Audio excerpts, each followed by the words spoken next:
Are you an actor who is unsure what to do when they are given a script? If so, this video is for you. Hi, I'm James Westphal. I'm an actor, coach and creative development specialist. I work with actors on their acting and audition technique, and I work with people across business, leadership and public-facing roles, helping them to connect, speak and lead with impact. In today's video, I'm going to give you a list of things that you can incorporate into your process as an actor, so that when you get a script, you're not left thinking, what can I do? What should I do? And in that limbo space of basically killing a couple of hours trying to work out what to do first. This should give you a framework and a process by which you can follow that will give you the best chance when you are preparing a script for auditions or for rehearsals. So, first thing, and it sounds really simple, it may sound a bit mundane, but it is extremely important. Lots and lots of actors have talked about it. You can find videos on YouTube of people like Anthony Hopkins, Cate Blanchett, talking about the fact that the first thing you should do as an actor when you get a script is read, and read again. Now, I like to think of it from this point of view. First of all, you want to read it just for initial thoughts. What is your instinctive feeling? What are your gut feelings? What are some instinctual thoughts that come up, responses? You might think a certain thing about a character and then think something else by the end. Whatever it is, there's no right or wrong. Then you want to read it again for the logic and the journey as a whole. What is the story, the plot, the through line? Getting perspective of the piece on a macro scale as opposed to just thinking about your character or certain events. That brings us nicely on to the next time you read it. You want to read it in a more micro format, from your character's point of view. What is happening that your character does or says? What happens to your character? What does your character do or say to other characters in the piece? And then you want to read it again and again and again, just to see what comes up. So you might suddenly think, oh, I've read it a few times, I'm going to read it again. I'm not sure if anything will come up. And then you might suddenly get hit by something and you think, I didn't even see that before. I didn't even think of that before. Read the script. Number 2 is events and objectives. Now, an event is anything, big or small, that shifts everyone in the scene. Now, it could be a scene for stage, it could be a scene within a film or a TV series, whatever it is. An event is something that shifts everyone. Now, a really broad and easy example of an event is any time someone enters or exits a scene. That changes not only the person entering, but it changes everyone within that scene knowing that someone else has entered, right? It could be something large, like someone gets shot. That is definitely going to change not only the person that's been shot, not only the person doing the shooting, but anyone else that is privy to the shooting within the scene. It could be something small, like maybe it's a love scene with two people that shouldn't be in love, and suddenly they lock eyes from across the room and smile. That could be enough for those two people within that scene. That could be an event. An event is anything that shifts everyone in that scene. Now, when there is a change of event, this triggers a change in objective. An objective, for those of you that aren't sure, is what your character wants from the scene. Usually it's from the person or people they're speaking to. I usually find it's helpful to frame your objective as to get so-and-so to insert, to get so-and-so to marry me, to get so-and-so to give me the piece of information I want.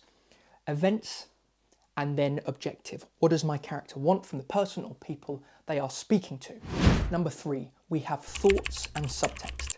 As we are doing in life constantly, as you are doing right now, I'm sure as I'm speaking, you are thinking. It might be thinking in response to what I'm saying. You might have drifted off and started to think about what you're having for dinner. You might, in a conversation, have heard something which makes you think something, which then makes you say something back. That is the same for characters within the script, whatever it's for. So, what is your character thinking in response to what's being said? What gets them from what they say to what they then say next? What gets them from what they hear to then what they say? Also, what are they thinking as they're speaking? They might say, no, don't worry about me, I'm fine. But underneath, what we'd call the subtext, they might be thinking and feeling, actually, I'm not fine, I really need some help, I feel extremely angry at the moment. That is going to layer your line in a different way, but you will only know all this when you know what the journey of thought is throughout the scene. Next, you want to think of circumstances, and a specific one I always like to think about is the immediate previous circumstance. So by circumstances, also known as given circumstances or facts, it's anything we know to be true within a scene. So this could be time of day, season, character backstory, relationship with another character. The list goes on and on. But one thing I find is particularly helpful is knowing what has happened immediately before the scene you are working on or preparing to rehearse or auditioning for or doing for a film. What has just happened immediately previous to what you should have written. So sometimes this might be written. It might follow on from a scene that the character's not in, but they give a bit of action.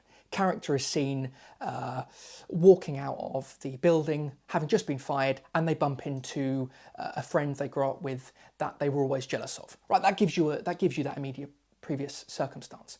Sometimes it's not, and it's up to us as the actor to work out what we think our character is immediately feeling, thinking, and doing before the action or the scene starts. So circumstances, everything we know to be true, and specifically your immediate previous circumstance. That gives you a launch pad into the scene.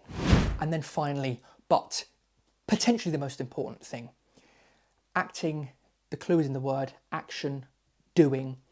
What is your character doing? Constantly ask yourself. Acting isn't self-indulgent. Me, my character, what my character's feeling. Actually, it should be, what is my character doing? As a result of that, my character will think things and feel things, etc.